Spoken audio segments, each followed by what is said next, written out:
जो कुछ भी लोग सोचते हैं उसके बारे में वो कुछ सिग्नल छोड़ते हैं। अगर आप दूसरों के माइंड के उन सिग्नल को पकड़ने की टेक्निक में मास्टरी हासिल कर लेते हैं तो आप ये समझ सकते हैं कि दूसरे लोग आपके बारे में क्या सोच रहे हैं।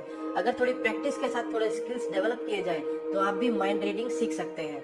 हार्वर्ड मेडिकल स्कूल के एक प्रोफेसर ने ह्यूमन साइकोलॉजी के बारे में रिसर्च की और रिसर्च करने के बाद उनको पता लगा कि ह्यूमन बींग्स के अलावा कुछ ऐसे एनिमल्स जिनका डीएनए ह्यूमन बींग्स से मैच करता है, उनके पास पहले ही कुछ ऐसे न्यूरॉन्स होते हैं जो दूसरों का दिमाग पढ़ सकते हैं। इसलिए हमारे अंदर पहले से ही नेचुरली ये टेंडेंसी होती है कि हम दूसरों के दिमाग में चलने वाले थॉट्स का पता लगा सकते हैं। कई बार ऐसा होता है कि कोई आपसे कहता कुछ और है लेकिन उसके दिमाग में कुछ और चल रहा होता है, तो किस तरह से आप उसके दिमाग की सच्चाई का पता लगा सकते हैं? उसके लिए आपको कुछ पॉइंट्स को ध्यान में रखना पड़ेगा। नंबर 1, जब भी कोई आपसे कुछ कहता है, अपनी बात को आप तक पहुंचाने के लिए उसके बोले गए वर्ड्स केवल 7% तक ही उसका साथ देते हैं। बोलने वाले पर्सन का इस एरिया पे पूरा कंट्रोल होता है, इसीलिए किसी के वर्ड्स को सुन के आप ये अंदाजा नहीं लगा सकते कि वो आपसे सच बोल रहा है या नहीं।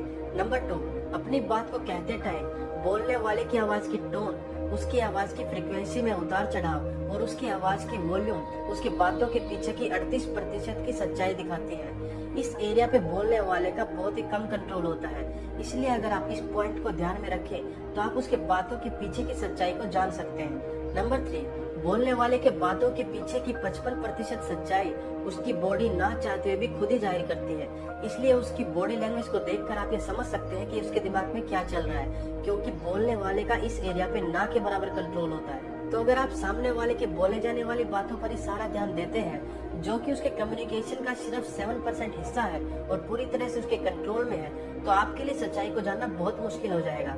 लेकिन अगर आप पॉइंट नंबर 2 और 3 पर ध्यान देंगे, अगर आप उसकी बॉडी लैंग्वेज और उसकी आवाज की टोन पे ध्यान देंगे जो कि उसके कम्युनिकेशन का 93% हिस्सा है, आपके लिए सच्चाई को जानना बहुत ही आसान हो जाता है, क्योंकि ये चीजें उसके कंट्रोल के बाहर होती है। इसकी वजह हमारा नेचुरल इंस्टिंक्ट यानी कि हमारा सहज ज्ञान होता है। इवोल्यूशन के टाइम पर आज से हजारों साल पहले जब हमने बोलना नहीं सीखा था, तो अपनी बातों को कम्युनिकेट करने के लिए हम अपनी आवाज की टोन, आवाज की फ्रीक्वेंसी में चेंज और बॉडी लैंग्वेज की हेल्प से इशारों में बात करते थे, जैसा कि आजकल ज्यादातर एनिमल्स करते हैं। इसी वजह से बॉडी लैंग्वेज को एनालाइज करके सच्चाई को पहचानने की हजारों साल पुरानी वो टेंडेंसी आज भी हमारे सबकॉन्शियस माइंड में मौजूद है। कोई आपसे कुछ भी कहे लेकिन अपनी आवाज पे और अपनी बॉडी लैंग्वेज पे उसका कंट्रोल ना के बराबर होता है। इसलिए जब भी आप किसी से बात करें तो उनके वर्ड्स के अलावा उनकी आवाज और उनकी बॉडी लैंग्वेज पे भी ध्यान दीजिए। अगर ये तीनों आपस में मैच ना करते हो और तीनों अलग अलग मैसेज शो करते हो तो आपको ये पता चल जाएगा कि सामने वाला आपसे सच नहीं कह रहा है। और अगर ये तीनों पॉइंट्स आपस में मैच करते हो और एक ही मैसेज शो करते हो तो काफी हद तक पॉसिबल है कि सामने वाला आपसे सच कह रहा है। आज का ये वीडियो आपको कैसा लगा हमें जरूर बताइए। हमेशा हंसते रहिए, खुश रहिए और मैं आपसे मिलता हूँ हमारे अगले वीडियो में।